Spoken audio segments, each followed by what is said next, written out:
ఎవడికెవడు ఈ లోకంలో అన్నట్టు తయారైపోయింది ప్రస్తుతం చూస్తున్నటువంటి పరిస్థితులు. తాజాగా అమెరికా అత్యాధునికమైంది. అంటే మీడియాలో రాసురావడం, వాళ్ళ దగ్గర అయి తగ్గిపోయినాయి, ఇయి తగ్గిపోయినాయి. తగ్గుతాయి. కాకపోతే వాళ్ళ దగ్గర ఉన్న లక్షల్లో అవి అతి పరిమితం.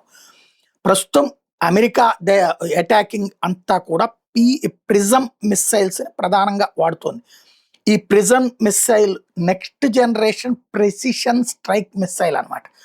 ఇవి అత్యంత పర్ఫెక్ట్ యాక్యురేట్ అటాక్ చేసేటటువంటి మిస్సైల్స్ వాడుతుంది. కాస్ట్ ఎక్కువే, కానీ విధ్వంసపు కాస్ట్ కూడా అంతే ఉంటుంది. అందుకని ఇరాన్ బిత్తరపోతున్నటువంటి పరిస్థితులు, ఇరాన్లో ఉన్నటువంటి అణుస్థావరాల కొత్త అణుస్థావరానికి సంబంధించిన భవనాలు ఇవన్నీ ధ్వంసం కూడా అట్లాగే జరిగినాయి.